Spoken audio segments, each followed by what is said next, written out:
एक गांव में आर्यन और राहुल नाम के दो सौतेले भाई रहा करते थे।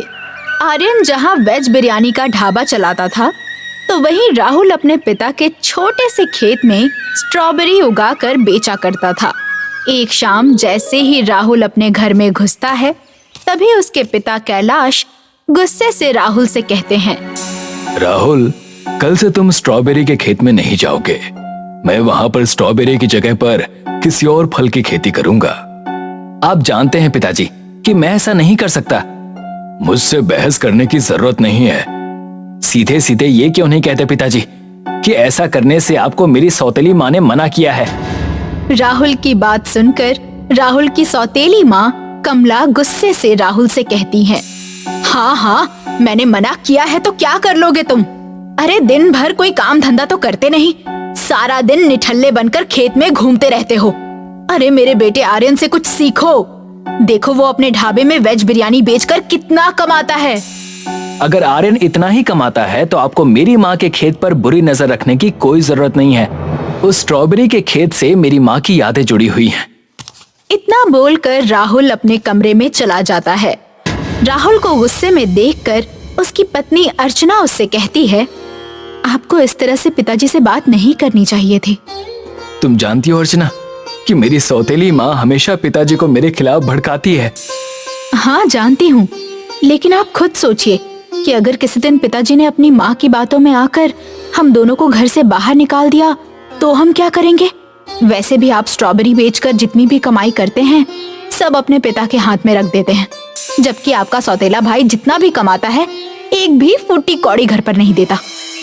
अगले दिन राहुल खेत में चला जाता है। राहुल के खेत में जाते ही आर्यन अपनी माँ से कहता है, माँ, आप तो कह रही थी कि पिताजी खेत मेरे नाम कर देंगे। तो चिंता मत कर बेटा, मैं आज तेरे पिताजी से बात करके मामले को सुलझा के रहूंगी।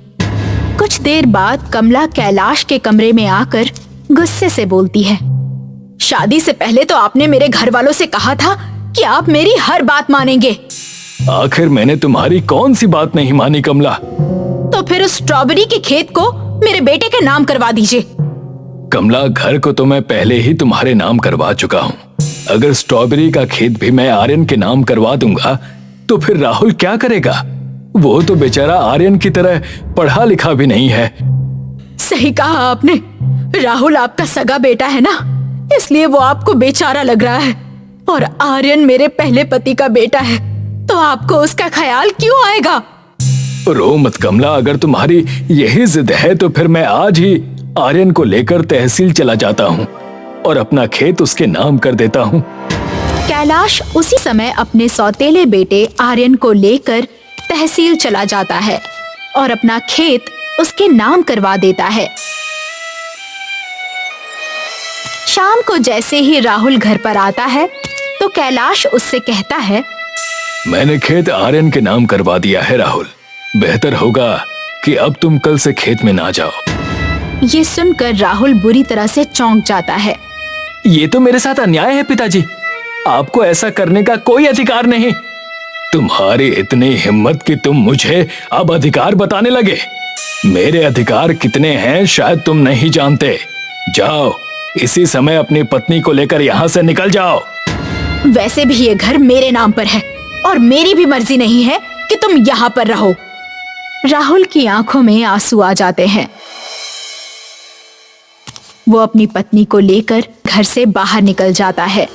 अर्चना रोती हुई राहुल से कहती है, मुझे जिस बात का डर था वही हुआ। अब हम कहाँ जाएंगे? हम ये गांव ही छोड़ देंगे और दोबारा यहाँ पर कभी नहीं आएंगे। लेकिन जाने से पहले मैं एक बार अपनी स्ट्रॉबेरी के खेत में उस जगह पर कुछ देर बैठना चाहता हूँ जहाँ पर मेरी माँ बचपन में मुझे बिठाकर मुझसे बातें किया करती थी। राहुल रात के ही समय अर्चना को स्ट्रॉबेरी के खेत में ले जाता है और उस जगह बैठकर फूट फूट कर रोने लगता है। तभी राहुल के कानों में एक औरत की आवाज टकराती है, तुम तो कौशल्या के बेटे हो ना? आप मेरी माँ को जानती थी?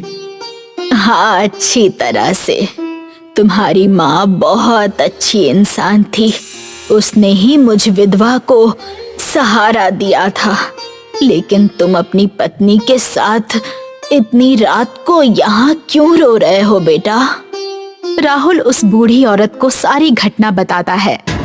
लेकिन आप यहाँ पर इतनी रात में क्या कर रही हैं? जिस जगह पर बैठकर तुम रो रहे हो, आज रात वहां पर कुछ खास स्ट्रॉबेरी उगेंगी जो कि जादुई स्ट्रॉबेरी होंगी। तुम्हें कहीं जाने की जरूरत नहीं, तुम मेरे साथ चलो। मैं जिस घर में रहती हूँ वो घर भी तुम्हारी माँ का ही दिया हुआ है। उस औरत ने इतना कहा ही था कि तभी रंग बिरंगी किरणों के साथ उस जगह पर ढेर सारी स्ट्रॉबेरी उग जाती हैं। राहुल और उसकी पत्नी इस दृश्य को देखकर आश्चर्य में पड़ जाते हैं। वो औरत स्ट्रॉबेरी को लेकर राहुल और उसकी पत्नी को अपने घर ले आती है। तुम्हारी माँ एक बहुत अच्छी जादूगरनी थी। वो जादू से स्ट्रॉबेरी उगाया करती थी। उसके देहांत के बाद जादुई स्ट्रॉबेरी सिर्फ उसी जगह पर उगती है जहाँ पर वो बैठा करती थी। लेकिन किस तरह की जादुई स्ट्रॉबेरी? अगर तुम इन जादुई स्ट्रॉबेरी को किसी भी भोजन में डाल दोगे तो वो इतना स्वादिष्ट हो जाएगा कि खाने वाले अपनी उंगलियां तक खा जाएंगे। अगर ऐसी बात है तो फिर मैं एक नया पकवान बनाऊंगा, जादुई स्ट्रॉबेरी बिरयानी। ये आप क्या कह रहे हैं? सही कह रहा हूँ। मेरा सौतेला भाई वेज बिरयानी बनाकर अपने आप को पता नहीं क्या समझता है। मैं जादुई स्ट्रॉबेरी बिरयानी बनाकर अपनी माँ का नाम रोशन करूंगा। और तुम्हें उस जादुई स्ट्रॉबेरी बिरयानी बनाने की रेसिपी मैं बताऊंगी। अगले दिन राहुल उस औरत के साथ स्ट्रॉबेरी बिरयानी बनाने में लग जाता है और अपने सौतेले भाई आर्यन के ढाबे के सामने ठेला लगाकर आवाज लगाने लगता है। अरे भैया, स्ट्रॉबेरी बिरयानी खा लो। जो भी इस स्ट्रॉबेरी बिरयानी को खाएगा उंगलियां चाटते रह जाएगा। तभी उसका भाई आर्यन मजाक उड़ाते हुए कहता है, मुझे तो लगा था कि घर से निकलने के बाद तुम अपनी शक्ल नहीं दिखाओगे, लेकिन तुम तो बड़े ही बेशर्म निकले। और तो और स्ट्रॉबेरी बिरयानी बनाने की जो मूर्खता का काम तुमने किया है वो तो तुम्हें और बर्बाद करके छोड़ेगी। भला तुम क्या जानो कि बिरयानी कैसे बनाई जाती है। कुछ ही देर में एक ग्राहक राहुल के पास आकर कहता है, भैया, पनीर बिरयानी, मटर बिरयानी, नॉनवेज बिरयानी के बारे में तो सुना था, लेकिन स्ट्रॉबेरी बिरयानी के बारे में पहली बार सुन रहा हूँ। एक बार खाकर तो देखिए। एक प्लेट कितने की है? आप मेरी दुकान के पहले ग्राहक हैं, इसलिए आपके लिए एक प्लेट मुफ्त है। ग्राहक जैसे ही स्ट्रॉबेरी बिरयानी खाता है वो खुश होकर 500 का नोट राहुल को देकर कहता है, ये लो भैया, तुम्हारी स्ट्रॉबेरी बिरयानी खाकर तो मजा आ गया। मैं शहर जा रहा हूँ, अपनी बहन के पास एक प्लेट पैक कर दो भैया। राहुल खुशी खुशी स्ट्रॉबेरी बिरयानी पैक करके उस ग्राहक को दे देता है। ग्राहक उस स्ट्रॉबेरी बिरयानी को शहर ले जाता है। अगले दिन राहुल के ठेले के सामने बहुत अमीर लोग खड़े होते हैं। राहुल उन अमीर लोगों को देखकर चौंक जाता है। आप लोग तो इस गांव के नहीं लगते। शहर का एक व्यक्ति राहुल से कहता है, हम जिस कॉलोनी में रहते हैं, कल उस कॉलोनी के एक फ्लैट में बड़ी ही अच्छी खुशबू आ रही थी। हम जब देखने के लिए पहुंचे कि आखिर वहां पर क्या पक रहा है, तब हमें पता चला कि वहां पर तुम्हारी बनी हुई स्ट्रॉबेरी बिरयानी रखी हुई है। इसीलिए हम सब यहाँ पर तुम्हारी स्ट्रॉबेरी बिरयानी खाने के लिए आए हैं। कुछ दिनों में राहुल का धंधा जम जाता है। राहुल एक बहुत अच्छा ढाबा बनवाता है और वहाँ पर स्ट्रॉबेरी बिरयानी बेचने लगता है। ये देखकर उसका सौतेला भाई आर्यन जलते हुए अपनी माँ से कहता है, मैंने सोचा था कि घर से निकलने के बाद राहुल भीख मांगेगा, मगर वो तो और अमीर हो गया। तू चिंता मत कर बेटा, वो चाहे जितना भी अमीर क्यों ना हो जाए, मगर वो मूर्ख ही रहेगा।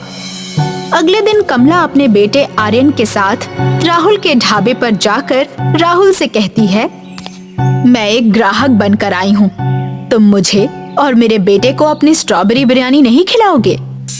राहुल आर्यन और अपनी सौतेली माँ के लिए एक प्लेट बिरयानी लगवा देता है। तभी कमला नजर बचाकर बिरयानी में एक पदार्थ डाल देती है और चुपचाप स्ट्रॉबेरी बिरयानी खाने लगती है। ये तो बहुत ही बकवास है। पता नहीं लोगों को इसमें क्या पसंद आ गया है। इससे ज्यादा तो अच्छी बिरयानी मेरा बेटा आर्यन बनाता है। चलो आर्यन।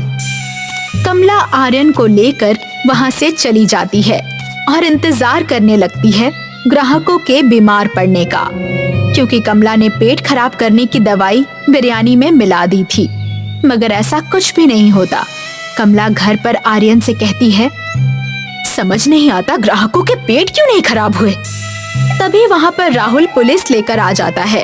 अपनी माँ और अपने सौतेले भाई की ओर देखकर पुलिस वालों से कहता है, गिरफ्तार कर लीजिए इन लोगों को। हमने क्या किया है?